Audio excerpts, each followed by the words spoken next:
Hi guys, welcome to Akshay vlogs all in one. Please subscribe friends.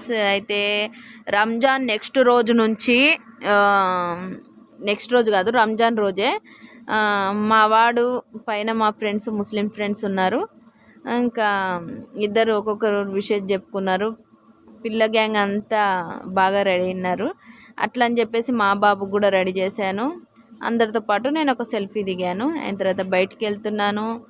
ఇంత amount తీసుకొని ఎక్కడికి వెళ్తున్నానంటే, నేను కొంచెం మా అమ్మ దగ్గర కొంచెం మనీ కావాలని ఆటో కోసం అడిగాను కదా, అప్పుడు మనీ విడిపించడానికి తీసుకెళ్తున్నాను. అండ్ మా బిట్టుకు కొంచెం ఈ మధ్య హెల్త్ బాగలేదు, అందుకని గవర్నమెంట్ హాస్పిటల్కి తీసుకెళ్తున్నాము. అది బయట నుంచి గవర్నమెంటే కానీ ప్రైవేట్కి మందులను రాసిస్తారు. అయిన తర్వాత ఇన్ని బట్టలు మడతేయడానికి ఉన్నాయి.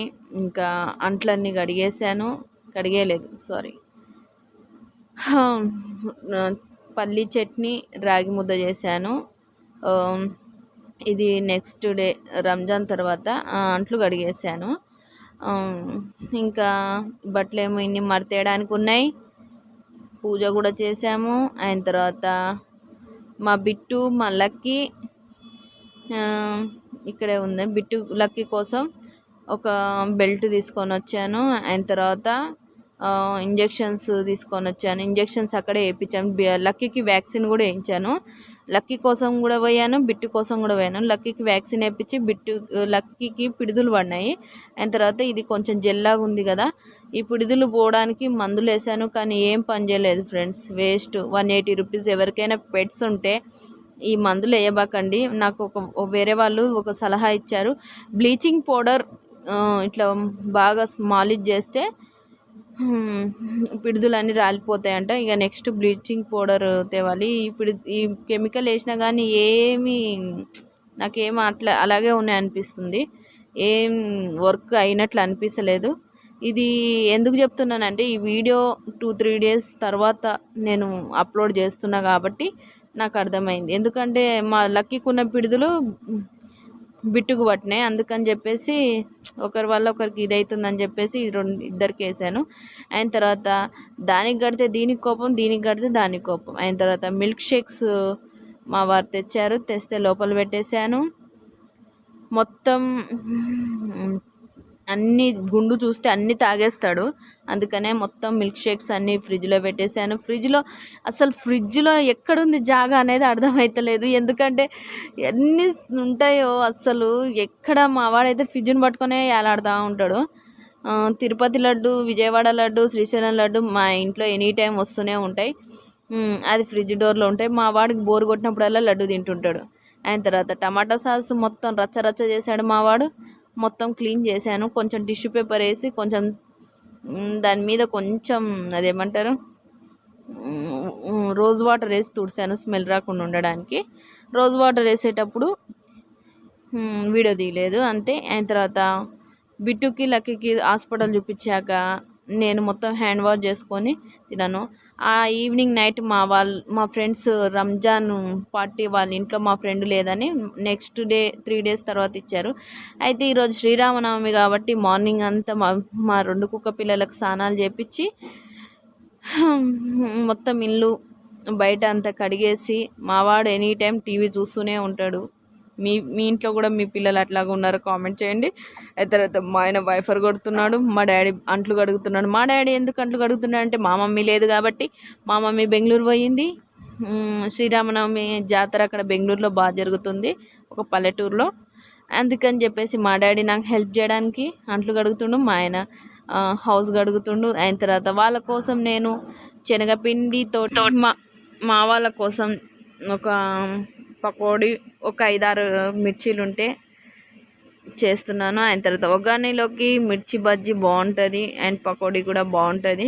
అయిన తర్వాత మురుమురాలు తడిపి ఇట్లా నీళ్ళలోకించి తీసి వేసాను అనమాట. అయిన తర్వాత ఇది ఏం పెద్ద ప్రాసెస్ ఉండదు. టమాటా, ఉల్లిగడ్డ, కొత్తిమీర, పచ్చిమిర్చి, ఆవాలు, జీలకర్ర ఆయిల్లోకి వేసేయాలి. కొంచెం సాల్ట్, కొంచెం పసుపు వేయాలి, కలపాలన్నమాట. అయిన తర్వాత నేను శ్రీరామనవమికి ఏ చీర కట్టుకోవాలో నాకు అర్థం కావటం లేదు. ఎన్ని చీరలు ఉన్నా ఏ చీర కట్టుకోవాలనేదే మా ఆడోళ్ళకి కన్ఫ్యూషన్స్గా ఉంటుంది, కన్ఫ్యూజన్గా. ఏ చీర కట్టుకుందామన్నా నాకు అర్థం కాక మా ఆయనని తీసుకొని వచ్చి ఇది కట్టుకో అంటే అదే మొన్ననే కట్టే అన్న, ఇది కట్టుకుంటే అది మొన్ననే కట్టే అన్న, ఇది కట్టుకుంటే నీ ఇష్టం ఏదో ఒకటి కట్టుకోవి నన్ను అడగక అన్నాడు. సరే లాస్ట్ ఇది ఫిక్స్ చేసే ఇది కట్టుకుంటే సరే అని చెప్పేసి ఇది పోయిన వారమే కట్టే అని చెప్పి, అది మొన్న సంక్రాంతికో శివరాత్రికో కట్టే అని చెప్పి, ఇంకా ఇది కట్టలేదులే సరే అని చెప్పి ఇది కట్టాను. ఇన్ని చీరలు బయటికి తీసి పెట్టాను. అయిన తర్వాత అస్సలు ఆడవాళ్ళకి ఎన్ని చీరలు ఉన్నా ఏది కట్టినా ఒక ఫోటోలో చూంటే మటుకు ఇంకా నెక్స్ట్ ఫోటోలో అది ఉండడానికి ఒప్పుకోరు. అయిన తర్వాత మా ఇంట్లో శ్రీరామ పూజ చాలా సింపుల్గా హ్యాపీగా జరిగింది. అయిన తర్వాత గడపకి పసుపు కుంకుమ పెట్టాను. అయిన తర్వాత మా ఇంటికాడ మా వాడికి ఫోన్ ఇచ్చానమాట. ఇంకా వాడు ఎట్లా తీస్తుంటే అట్లా వీడియో వస్తుంది, ఎందుకంటే వాడికి తెలియదు కదా ఎలా తీయాలనేది. అయితే నాకు ఆవుకి పెట్టాలంటే భయంగానే ఉంది, కానీ శ్రీరామనవమి రోజు ఆవుకి కొంచెం ఏదైనా ఇస్తే బాగుంటుంది కదా అని చెప్పేసి దానికి కొంచెం బొట్టు పెట్టి దానిపైన అక్షింతలు వేసి నేను ఆ అక్షింతలను నెత్తి మీద వేసాను. మా వాడికి ఫోన్ పట్టుకోరా అంటే ఇంకా అలా పట్టుకున్నాడు అనమాట. మనకు కెమెరామ్యాన్ సరిగ్గా లేడు మన యూట్యూబ్ ఛానల్కి, అదనమాట. అయిన తర్వాత ఇంట్లో పూజ అంతా అయిపోయాక ఇంకా రాముడు పెళ్ళికి వెళ్తున్నాము. మాకు ఆహ్వానం వచ్చింది. అయిన తర్వాత వెళ్ళాక అంతా మేము భోజనాలు మొత్తం పెళ్ళంతా అయిపోయింది. చదివింపులు వెళ్ళే టైంకి వెళ్ళాము, ఎందుకంటే ఇంట్లో పని కాలేదు. అయిన తర్వాత శ్రీరాముడికి దగ్గరికి వెళ్ళి సీతారాముల దగ్గరికి వెళ్ళి మొక్కేసి వచ్చాము. చాలామంది వడిబియ్యం పోసారు, కానీ నా బ్యాడ్ లక్ ఈసారి నా వల్ల కాలేదు. చాలా అంటే చాలా బాగా జరిగింది రాముడు వాళ్ళ పెళ్ళి. అయిన తర్వాత మా ఫ్యామిలీతో స్మాల్ పిక్స్ ఓన్లీ వన్. అయిన తర్వాత ఇక్కడ పెద్ద పెద్ద కూలర్లు పెట్టారు. మన సంగతి తెలుసు కదా, కూలర్లు ఎక్కడ ఉంటే అక్కడ కూర్చొనేస్తాము. అయిన తర్వాత మాకు ఫుడ్ ఒక బాదుషా, అన్నం, వంకాయ కూర, సాంబార్ పెట్టానమాట. చాలానే టేస్ట్గా ఉంది. ఈ ప్రసాదం అంటే చాలా టేస్ట్గానే ఉంటుంది, వాళ్ళు ఏం వేసి వండుతారో ఏం లేదు, ప్రసాదం అంటే టేస్ట్ అయిపోతుంది. అయిన తర్వాత ఇంటికి వచ్చాక మా అల్మారీలో ఎలుకలు ఎక్కువైపోయినాయి. అయిన తర్వాత సొంత ఇల్లు కాదు కాబట్టి, రెంట్ ఇల్లు కాబట్టి ఈ రెంట్లు ఇంటికి అటు ఇటు తిరగడం వల్ల షిఫ్టింగ్ చేసేటప్పుడు అల్మారీ బీభత్సంగా ఖరాబ్ అయిపోయింది. ఈ అల్మారీకి మా పెళ్ళైన 7 ఇయర్స్కో 6 ఇయర్స్కో ఈ అల్మారీ తెచ్చుకున్నాం. నా ఫస్ట్ ఇన్కమ్ అల్మారీ తెచ్చాను. ఈ అల్మారీకి చాలా మెమరబుల్ ఉంది నాకు మటుకు. దీన్ని రిపేర్ చేయించడమా లేకుంటే మళ్ళీ యూజ్ చేయడమా అనేది బయటికి వేసేసాము, ఎందుకంటే చాలా అంటే చాలా ఇదైపోయింది. అయిన తర్వాత ఒక టేబుల్ తీసుకొని ఆ టేబుల్ మీద మొత్తం సదిరేసాము. అయిన తర్వాత మా ఆయన అలసిపోయి బచ్చ మీద వండుకున్నాడు. ఇంకా గుట్లు ఇంకా బట్టలు ఉన్నాయి. ఎన్ని బట్టలు కొన్నాను రా దేవుడా భగవంతుడా అనిపించింది. ఈ టేబుల్ మీద అంతా బట్టలు అలా ఉందన్నమాట. మీరైతే సబ్స్క్రైబ్ చేసుకోండి. బాయ్.